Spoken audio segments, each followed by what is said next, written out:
with the price of these properties being so low, I mean, even 3 months ago, we bought a duplex for 21,000. Okay, it needed a little bit of work. Okay, it wasn't turnkey, but like those price points are still available. Hello and welcome to Pillars of Wealth Creation, where we talk about creating financial success with a special focus on business and real estate. I'm your host, Todd Dexheimer. Now, let's get to it. Hello, welcome back to Pillars of Wealth Creation. I'm your host, Todd Dexheimer. With me today, I've got Kyle Duelund. Kyle, how are you doing today? That's right. It's always a great day. Thanks for having me here. Yeah, absolutely, man. Thanks for joining me. Kyle, why don't you give our listeners a bit about your background, who you are, and what you guys are doing today? Sure. In a nutshell, so professionally speaking, before real estate was even on the map for me, I was on my way to becoming a math teacher, math professor, and I taught at many different levels, from elementary school to high school to university at Concordia University here in Montreal, Canada. So I kind of had the whole gambit, and along the way, private tutoring was something I did a lot as well. So the whole teaching, mathematics, numbers just made sense for me. And so that was my path until I met my better half, Jani. She's the reason that I'm even here talking today. She's the reason that we've had our businesses and our success in real estate. So I owe everything to Jani. Absolutely everything. Yeah. We actually got married just last September officially, and we just came back from our 2-month honeymoon in Thailand just a little over a month ago now. So we're still riding the beautiful wave, and we landed right back into COVID. So it's an interesting situation. It's an interesting world. Yeah, very interesting. But that's a little bit where I came from. Yep. So I was the academic type who just wanted to be put into a box, to be the very best employee possible, to just shine, make my bosses proud. I just wanted to, I wanted this box, and I wanted to be the prettiest possible box with the most bells and whistles. But anything outside that box, that was a scary thing for me. That is something I didn't even have the kahunas to even think about. So when I met Jani, she was all the opposite. Jani is the one who had these I say crazy, but not in a bad way, but these crazy dreams, these big dreams, ambitious goals, ambitious dreams. And together with my in the boxness, we can put those dreams into goals, and we established a plan to eventually get to where we want to go. And over the last 6 years now, we've been on that journey, and we've experienced quite a bit of success through real estate. Now, the particular niche that we focused in is U.S. real estate. Now, for most of you listening, I'm sure that doesn't sound like a niche. It just sounds like just real estate, right? Real estate, yeah. But yeah, exactly. But as Canadians specifically, I don't know if you or anybody listening here has ever looked into Canadian real estate in Montreal or Toronto or Vancouver. You basically go to California and you'll see what I'm talking about. So in Canada, cap rates are so low. Even just the cash flow is a significant challenge unless you get creative or you really luck out. What's a cap rate on like a B class, just normal, mid-sized multifamily, call it a 20, 30 unit, whatever?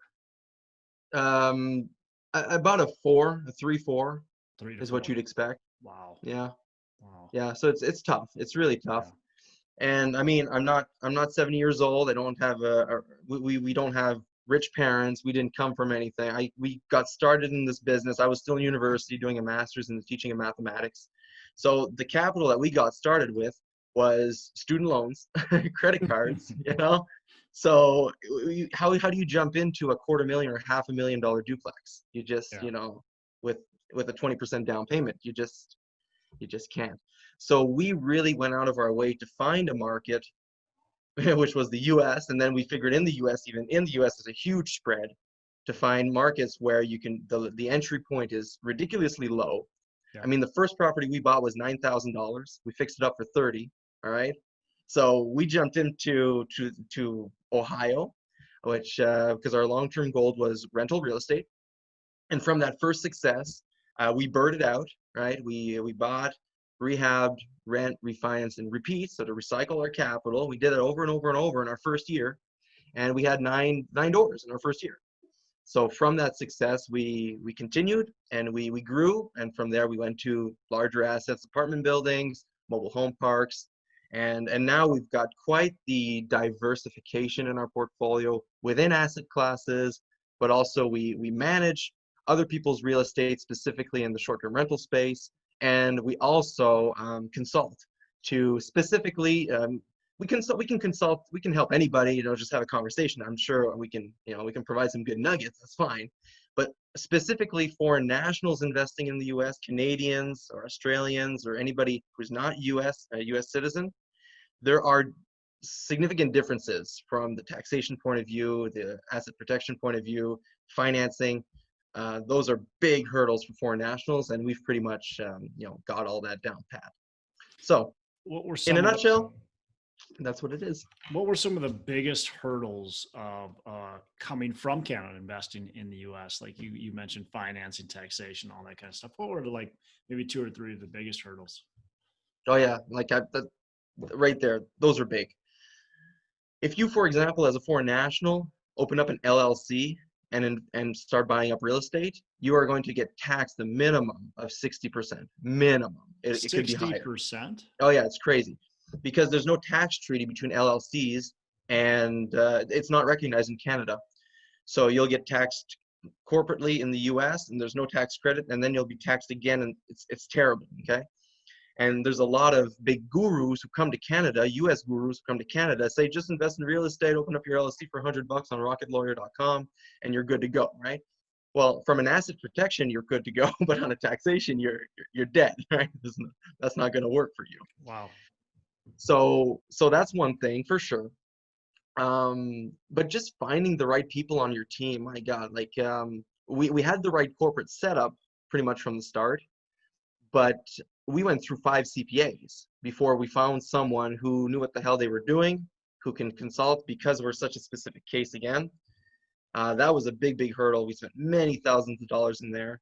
And so if anybody, find your people before you get started, those key players like your corporate setup, your tax specialist specific to your situation.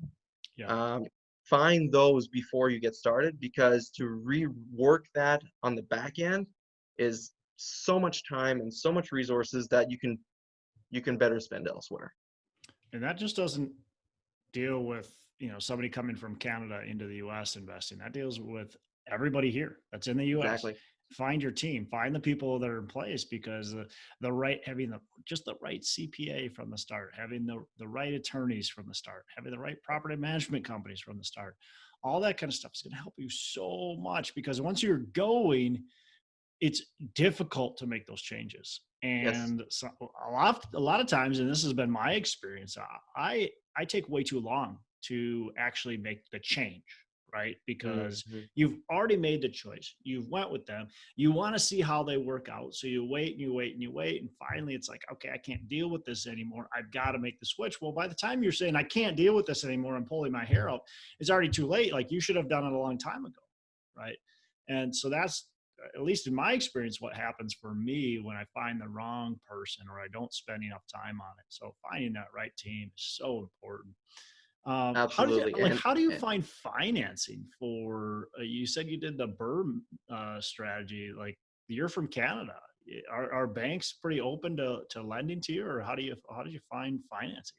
They most definitely are not. Yeah, that's what I would think. Most definitely are not. There are some Canadian banks who will base themselves off our personal credit profile, but their lending footprint is very narrow. For example, in Quebec, we have a bank that's also in Florida, because a lot of Quebecers like to vacation down in Florida, sure. so that is already in place. But we weren't investing in Florida, so that didn't apply to us. So that's difficult.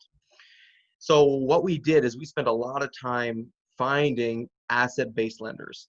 So long as the deal is strong enough, cash flows well, we're buying well, and so so long as it's a good deal, which is the only thing we should be buying anyways, but so long as we have a good deal, we're now plugged in and connected with asset-based lenders.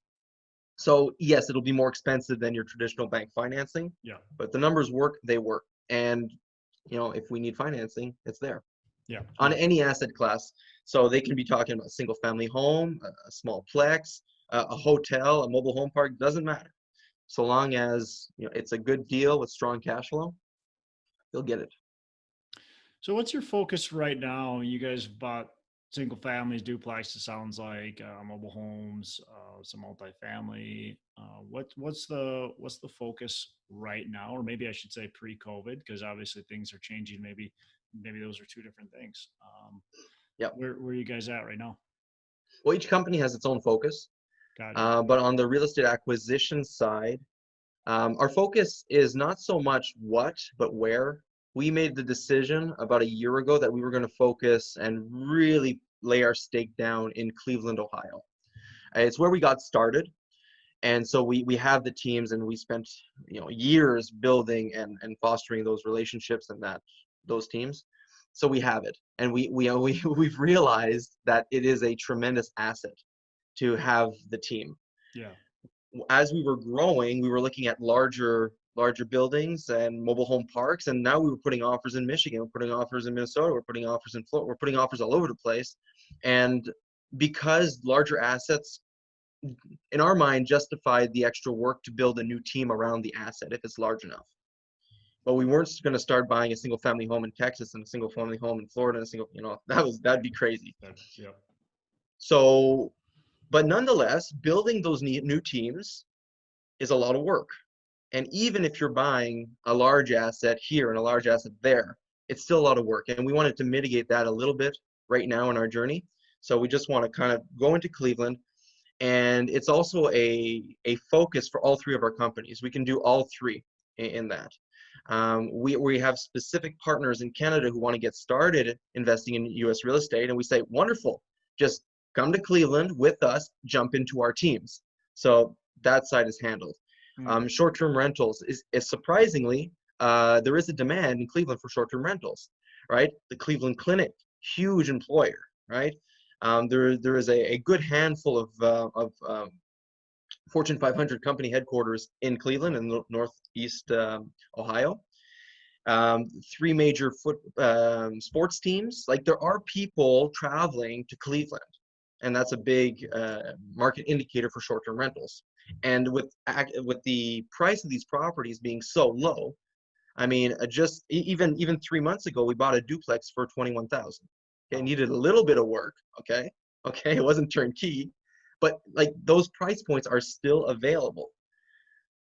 So that just makes sense for all of us. And we're actually we just postponed our immigration application, but the plan was in April to submit the application to actually make Cleveland our home moving forward. So actually got postponed. like physically Yeah. move there. Okay. Yeah, absolutely. Great. Absolutely. Because once we're American, we can tap into all your wonderful loan products and crazy low rates. It's going to be so easy once we look and smell like an American. Well, and talk about the 1031 exchange, right? Because can you, as a foreign, like right now, you could probably 1031 exchange still, even though you're in Canada. How does that work? You can do it. Okay. But you won't get the tax advantage. You won't get the tax advantage. So there's no point, basically. There's no point. That's right. You'd get all the benefits on the US side, but when you do the taxes and you show it in Canada, you have to pay it in Canada. So it doesn't make sense. It's still the same. Yeah. That's it.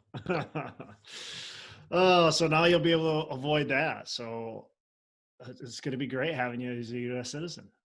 Absolutely. We're looking forward to it very much. Yeah, and I'm assuming you suspended it just because of everything that's going on, and then once this kind of clears up, you'll resubmit. 100%. Yeah, for sure. And I would think it would be fairly easy since you've got business established here. Oh yeah. And it's actually quite the it's quite fun to see which visa application is best, because one company can do an L1, one company can do an E1, one company can do an E2. So we're actually not exactly sure. We'll leave that to the immigration attorney to see how they want to package it. But yeah, there's no problem. There's no problem. Yeah, yeah, exactly. Let's talk about, some of the strategies and some of the kind of, I don't know, mindset and skill set that you guys have. I mean, you had this teacher mindset. You were in this box, and your wife is like, no, that's a stupid mindset. Look at my mindset. Maybe she didn't quite say it like that, but No, yeah, but not at all. but she changed, like, with the relationship, that totally changed your mindset. And that's obviously really interesting because, as you've said, you're in this box and now you're totally outside of that. Oh yeah. Take me through that, a little bit of that mindset change. Like, what was her attitude going in? Like why was she so much different from you, and how did that kind of start to influence you? Can you take me through any of that mindset shift? Absolutely, absolutely. And it's interesting to really think about it because it's such an important question. And if we could unlock that, we would free so many people. Yeah. And I know that's what you're trying to get at, right? But it's so unique. So when I met her, it's a funny story. We actually met in northern Canada. I was finishing up my double bachelor's to become a teacher, and I did my final stage, my teaching placement practicum, in a small Cree community, an Aboriginal community in northern Quebec. It's called Wemindji, hence the name of our acquisitions company, Wemindji Properties. And I just went up there just to, for a little experience, something different. My parents and I come from a family that's very in the box, just very, very low mid-income, at most is mid-income family. You just go to school, get a job, get married, retire, die. And even traveling is scary for them, just to give you an idea, okay? Like driving a car, getting out of the house is scary. And then if you try to go on a plane, like that's next level. What, you're leaving the country? Yeah. You're going, like, these are big steps for my family. So the compromise at the time was, okay, I'm not going to go abroad to do this practicum. I'm going to stay in the same province, all right? But I'm going to have to take a plane, and we won't be able to see each other or drive or anything. Yeah. So that's basically the pre-story to that. I go there, and I mean, it's cold up there, cold. We're talking minus 40 degrees, okay? And at that level of coolness, the Celsius scale and the Fahrenheit scale is the same thing. So when I say minus 40, it doesn't matter if I'm saying Celsius or Fahrenheit. It's freaking darn cold. I don't know if this is going to need to be PG-13. I'm from Minnesota, so I get cold. We get 30 below pretty frequently. So really cold. And one day I met Jani. We were just having supper with a bunch of teachers and healthcare professionals in the community, just had a supper. And we set up a date to go skating at the skating rink. And of course, I went there. I was like an hour early to my date, right? And she never showed up, okay? So, but I was hopeful. I kept on skating, and maybe she's late, something kept her up, half an hour later, 45 minutes later, an hour later, an hour and a half later. Okay, I like skating, but I don't like getting stood up. So I start going to leave, and my skates are off. I'm walking out the building, and then I see her walking from the parking lot. I see her walk in, and she didn't see me, but I saw her. So as soon as I saw her, I just turned and started reading the billboard. Okay, she didn't see me. Okay, and then, oh, you're here. How wonderful. And she's like, are you leaving? I said, well, I was leaving, but I came here to skate. Do you want to go skate? So turned around and skated for another hour, an hour and a half. And in that first skate, every lap, we got to know each other. What are you doing here? Where you come from? Where are you looking to go? Right? These are some powerful questions. All right. Where are you now? Where are you looking to go? Yeah. And she had that. Okay. She knew where she was and she knew where she was going to go, but the how was weak.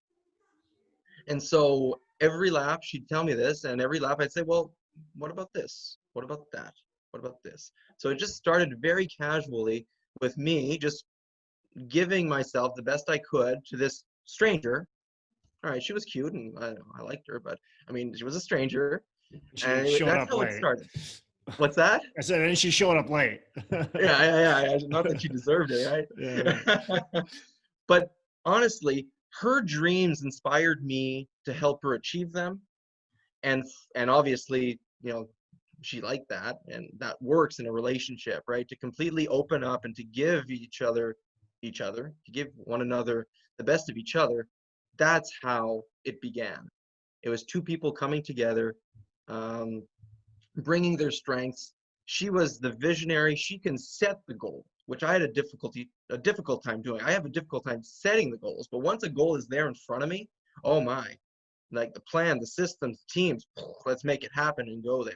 So two people aligning with a common purpose can change the world. Yeah. So that's the takeaway, and that's how that got started. Well, and that that right there is a good business partnership, right? She's that dreamer, the visionary, the hey, here's where we can go, and you're okay. This is how we do it, right? You're the implementer, right? You're the one that's going to say this is how we can do it. She's saying this is where we should go, and that just totally makes a lot of sense. And anybody looking for a business partner, doesn't have to be the person you end up marrying, looking for a business partner, you need to have those complementary skill sets. Or even if you're the dreamer and maybe you don't have a business partner, but you have a CEO or a manager or something like that, they need to be the implementer if you're the dreamer. So finding those complementary skill sets, I think, is really important in any partnership, any company out there for sure. I would say it's even mandatory. Mandatory. Because if you're looking to get into a business partnership, it is a marriage. It is a business marriage. It's not something that in 1 month it's over. It's not something that in 1 year it's over, right? Yeah. If you're starting a business with somebody, it's long term. It's a marriage. And so it should be someone who challenges you, and complements their strengths or your weaknesses, and vice versa. You shouldn't, my opinion, you shouldn't bring in a business partner who doesn't bring anything to the table new, who doesn't bring something you don't have to the table. Yeah, and that's I think what a lot of people want to do, right? They want to bring they're oftentimes we're like, oh, I get along with this person really well. Well, because they're exactly the same as you, right? They're so similar to you. They've got the same skill sets. That's great, but that doesn't mean they're a business partner, right? They can be, you guys can collaborate with each other. You can learn from each other, but partnering with each other probably doesn't make sense, right? Because you've got the exact same skill sets. It doesn't make sense. 100%. And I think a lot of people, they go that route. They go, hey, I really like this person. We get along. I think we can do great things together. Well, I think you can do great things apart. Yes. Well, that's cool. So let's talk about, you've got these separate businesses. Let's just talk about some of the successes you've had operating them. Maybe a couple of habits or a couple of skill sets, a couple of key things that you guys do that you can pass on to our listeners that our listeners can do as well. Sure. Now, my habits are quite different from Jani's as well. We operate in very different ways, but nonetheless, structure is important. Something that we do every morning is we actually have a morning wake-up call at 6 a.m. And we're a small group of entrepreneurs, and we do like this mini mastermind every morning. Gets us up early. There's no chance that you're laying in bed because, I mean, it's early. You just don't have time. You're up. There's no dilly-daddling in bed, and there's no snoozing. So you're up, and you immediately put yourself in a situation where you have to show up. All right. You can't just be there, right? There's other people, not who depend on you, but the caliber is there. And everyone, it's a safe environment. Everyone can just help each other in whatever their opportunity or their struggle is. So 6 a.m., boom, it's done. As soon as, and it's a 15, 30-minute call. It's quick. It's just a matter of getting up and getting started. Yeah. In that call, we have some high-level mastermind activities. It could be as simple as, what's my most important task today? What is the one thing that is going to move my business forward? And it's not answering emails, right? What is the one thing that will grow my business? And as soon as that task is set, that's the first thing you're going to do. Yep. I think that's such an important question to be asking.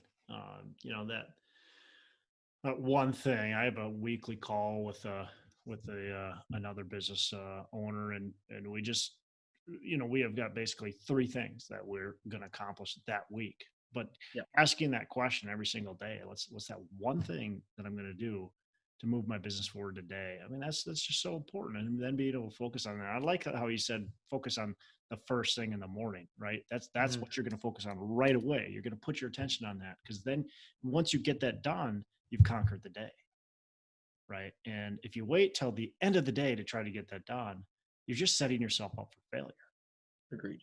Yeah, cool. You're more creative in the morning. You've got the whole night's energy stocked and ready to go.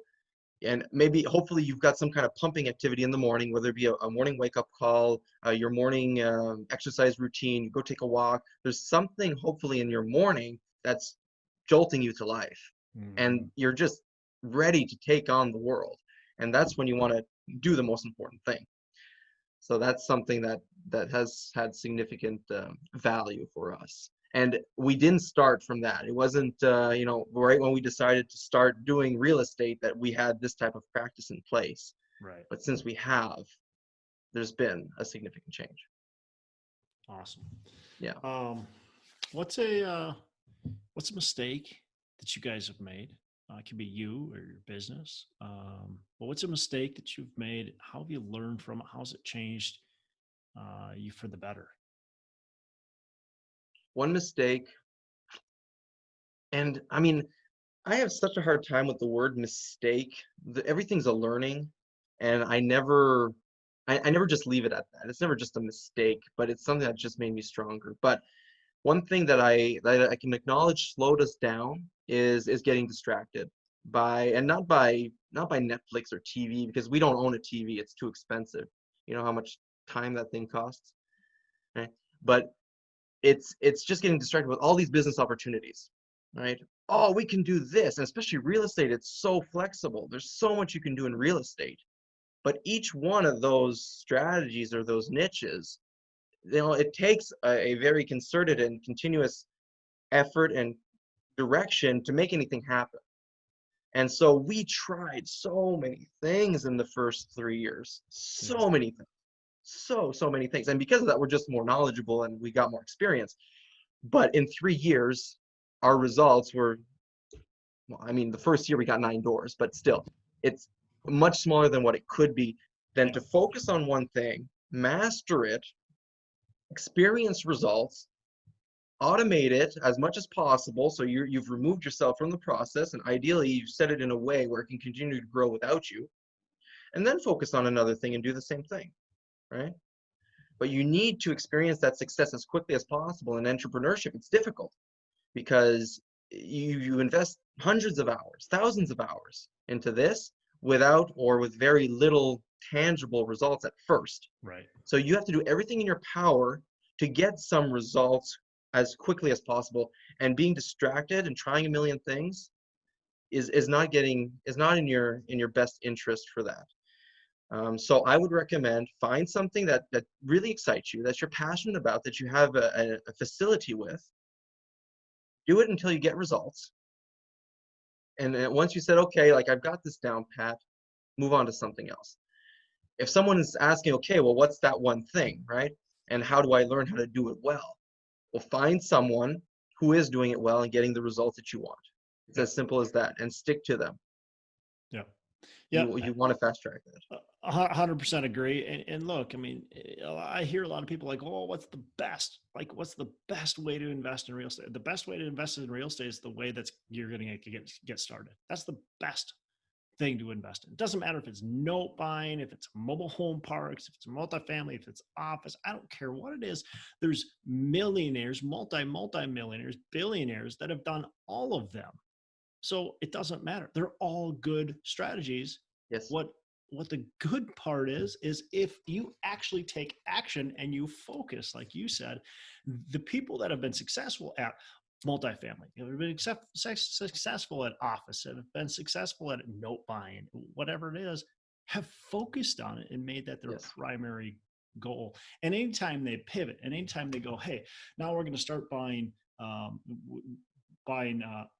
office versus multifamily, or we're going to maybe continue to buy that multifamily, we're going to be adding office. Typically what you find is now they've got another division, right? They put a CEO or somebody in charge of that multifamily division to continue to grow that. And then they go to the office and grow that.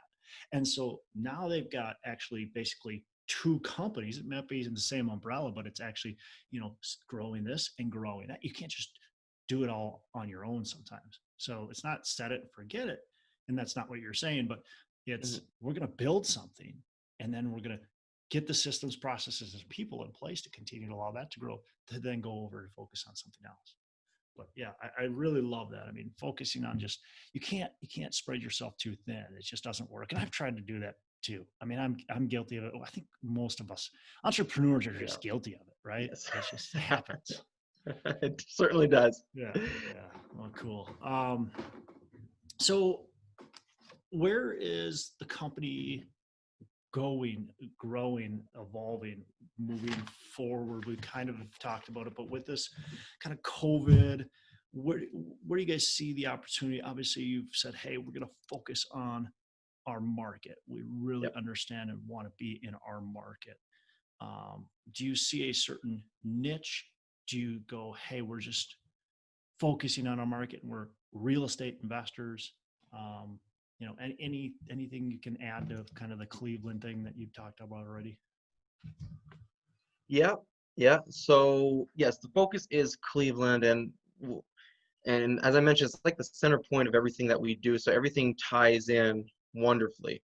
For example, we have a bus tour. It's obviously postponed right now, but this is an opportunity for out-of-state investors to come to Cleveland and jump into our business and see what it would look like to invest as an out-of-country or out-of-state owner, and what Cleveland, because even within a city, there's many different variations. So Kyle, But wait one second. I'm going to interrupt you. Sorry for that, but I want to understand what that bus tour is. Are you bringing potential investors to invest in your company in like a multifamily or mobile home or something like that? Or are you bringing in people that you're going to then do turnkey or do property management for? at this point in time, it's a discovery tour. Got it. A lot of people follow us and are asking questions about, what's a good deal? What's this? What's that? Well, come live it, right? And a lot of people are just getting started. They don't even own any real estate. Not everyone, but I'd say about 50%. So there's a good chunk of people who just don't have any experience at all with out-of-state investing or remote investing. Yeah. And so this is an opportunity for them to meet our property manager, to meet some of our project managers, our contractors, properties at different stages. I mean, it's a discovery tour at this point. Yeah. The focus is not to sell properties, our own or otherwise. Some of them are for sale, some of them are not. It's just some of them, it's our partners deals, and it's it's an exposure, it's a discovery process. And if they do want to jump in, well, they're already getting plugged in with the people that we use. So, our trusted people, which is half the battle right there. Yeah. It's primarily focused on residential small apartments, because there's no mobile home parks in Cleveland, per se. But that's the focus right now. It's more of a discovery. Cool. Yeah. And I guess with that, you'll figure out maybe different directions to go with that if you continue. Oh yeah, for sure. And then we obviously put in plugs. Hey, now we're in a part of town where if you buy this property, you can expect these type of numbers on short-term rentals, right? And so forth. So we are using all of our company's knowledges, and of course, I mean, it's our company. If you want us to manage it, we'll manage it, of course. But it's to show the diversity even within one market, even within residential real estate. There is a tremendous diversity. So, cool. Well, Kyle, we got a couple more questions before we wrap up. I want to ask you what a favorite book is that you can recommend to our listeners that really can help them in their business. All right, there's a lot, and we have to choose one, or can we just rattle off a couple? If you really want to give me 2 or 3, that's fine. That's fine. Okay, sounds good. If you're getting started and you're fresh, fresh out of school, and entrepreneurship is something you're considering, the classic Think and Grow Rich is what got us started. Napoleon Hill. Yeah. So that's a for sure, and I'm sure other people have mentioned it already on the podcast. So that's why I wanted to name a couple to bring some value. If you already are in real estate, or you already have a business, and you're at a point where the day-to-days are kind of bogging you down, you're not, you're focusing on those 80% of activities that are not moving your business forward, and you need some strategies to kind of get out of the day-to-day. The 4-hour work week, Tim Ferriss. Yeah, absolutely. And if you just stumbled on this podcast and real estate is not, this real estate thing seems real, not for me or whatever, but you do need some good foundations on investing and a very passive and low risk approach, and just the basics of the mindset. I can't say I fully recommend it because I didn't finish reading the book, but Tony Robbins' Money, Master the Game. I'm about halfway through it. The first third is all about just parking your money at low fees, and now it's jumping into that mindset and those goal setting that is so valuable for anybody in life at any stage, to just know where they are and where they're going and how to get there. Which I think I am particularly good at naturally, but most people would need an additional structure, and it's a step-by-step guide for that. Cool. Awesome. Do I have time for one more? One more, last one. All right, we have an ebook as well. Oh, well, that you can give me. That will get. I'm going to ask you a question at the end, and you can give all that kind of stuff for sure. That sounds good. Yeah. So last question before we do that is, what are your 3 pillars of wealth creation? Oh my goodness, 3 pillars of wealth creation. Jani, she's the founding stone, right? There's no other way. Without her, and she'd say the same about me. Without me, she would not be where she is. And that's what's so beautiful about it. So 100%, Jani is my entrepreneurial rock and starting place. Second, real estate. We have 3 businesses around that in real estate, and we've got so much more to discover and learn and grow within it. And lastly, it's the people. It's the people. It's often easy to forget that there's a human on the other side of the line. When you're looking to buy a property, when you're looking, they've got a very real situation. They're living a life. And yes, they might be motivated to sell, but to go that extra step and to have the focus on helping them, what is the best solution that you have with all of your knowledge, all of your resources, all of your teams? You are a titan, or you will become a titan in real estate by continuing to feed and to grow. And you've got so many resources, and to use that to take advantage of someone, to use that to get the very best deal in spite of, or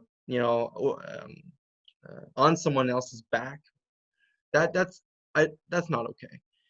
The focus is to help, to get everything together and to help the other person. And if every time you have a transaction, you help someone in the process, now that's an abundant life. That's a wealthy life. Yeah. Yeah, I couldn't agree more with that. And it just kind of reminds me of what's going on right now. And I hear so many people, and even before this, so many people are excited for real estate to crash so they could take advantage of the low prices. And what they don't realize, or maybe they do realize, but that's on other people's pain. And not that, okay, yeah, I'm going to take advantage of opportunities, but at the same time, I don't wish that to happen. I do realize, and I think everybody should realize, that if prices go lower, that affects your properties as well.